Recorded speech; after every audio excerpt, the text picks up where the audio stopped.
భారత్ అలాగే న్యూజిలాండ్ జట్ల మధ్య జరిగిన 2 టీ20 మ్యాచ్‌ల్లోనూ భారత జట్టు చక్కగా రాణించింది. ఇక న్యూజిలాండ్ జట్టును చిత్తుగా ఓడించింది. ఒకవైపు వన్‌డే సిరీస్ కోల్పోయిన బాధ, మరొక వైపు ఆటగాళ్లందరూ కూడా టీ20 ఫార్మాట్‌లోకి రీ ఎంట్రీ ఇవ్వటం, ఇవన్నీ కూడా భారత జట్టుని మంచి కసి మీద ఉసిగొల్పుతున్నాయనే చెప్పొచ్చు.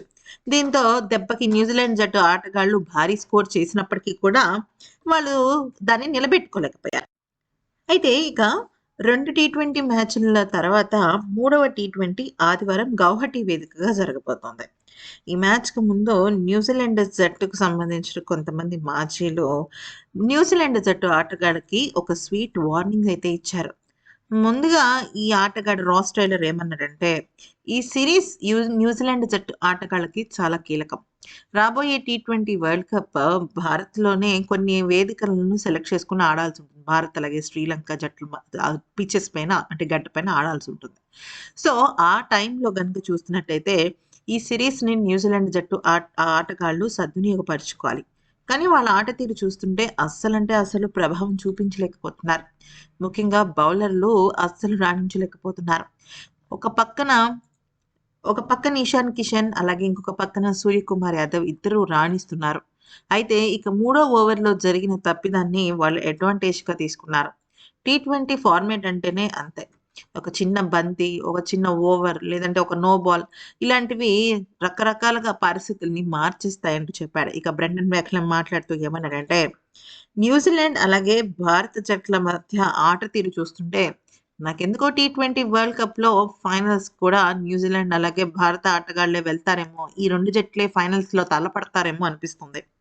ఎందుకంటే ప్రస్తుతం ఉన్న జట్లతో పోలిస్తే న్యూజిలాండ్ అలాగే భారత జట్టు చాలా పటిష్టంగా ఉన్నాయి. ఇరు జట్లు కూడా నువ్వా నేనా అన్నట్టుగానే ఆడుతున్నాయి. మరొక వైపు ఇరు జట్ల విషయంలో గనుక చూసుకున్నట్టయితే ఖచ్చితంగా ఈక్వల్ స్టామినా స్ట్రెంగ్త్ ఉంది.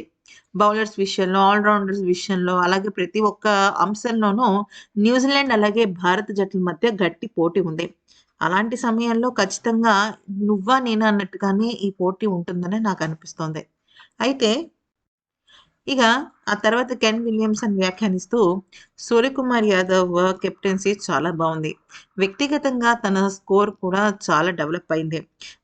నిజానికి కొన్ని కొన్ని సందర్భాల్లో ఆటగాళ్ళు బ్యాటింగ్‌లో తమకు ఫార్మ్‌ని కోల్పోతూ ఉంటారు. అయితే బౌలర్స్‌కి ఆ అవకాశం అక్కర్లేదు. ఎందుకంటే ఎప్పుడైతే వాళ్ళు సరిగ్గా బౌలింగ్ చేయలేదో చాలా సందర్భాలలో వాళ్ళు గాయాల పాలైన సందర్భాలు ఉంటాయి. ఇక ఇషాన్ కిషన్ గురించి చెప్పాలి అంటే తనొక చిచ్చర పిడుగు. తనని ఒక్కసారిగా ఇగ్నైట్ చేసి వదిలితే తను ఎక్కడికో తారాజువ్వలాగా వెళ్ళిపోతాడు. అలాంటి ఆటగాళ్ళతో చాలా డేంజర్‌గా ఉంటుంది.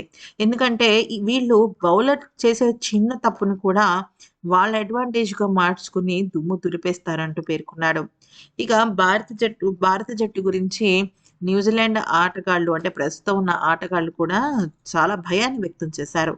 మాకు ఈ పిచ్ మీద 200 పరుగులకు పైగా మేము సాధించిన తీరు మమ్మల్ని చాలా తృప్తిపరిచిందని. కానీ భారత జట్టు మాత్రం అస్సలు రాణించలేని ర భారత జట్టుతో అస్సలు పెట్టుకోలేని పరిస్థితిలో ఉన్నామని, వాళ్ళు ఈజీగా పెద్ద పెద్ద స్కోర్స్‌ని గూడా ఛేదిస్తున్నారని, ఒక ఆటగాడిని మేము అండర్ ఎస్టిమేట్ చేస్తుంటే ఆ ఆటగాడు నిలదొక్కుకుంటున్నాడు. సరే నిలదొక్కుకున్నాడు కదా అని చెప్పి అతని మీద ఫోకస్ చేస్తే ఇంకొక ఆటగాడు పిక్చర్‌లోకొస్తున్నాడు. ఇలా గమనించుకుంటూ వెళ్ళినట్టయితే ప్రతి ఆటగాడిలో తెలియని సత్తా ఉంది. సో, భారత జట్టుతో ఆడటం అంటే దాదాపుగా ఒకేసారి 8, 9 జట్లతో ఆడటమే అంటూ కామెంట్స్ చేస్తున్నారు. మరి ఈ వీడియో నచ్చితే లైక్, షేర్ అండ్ సబ్స్క్రైబ్.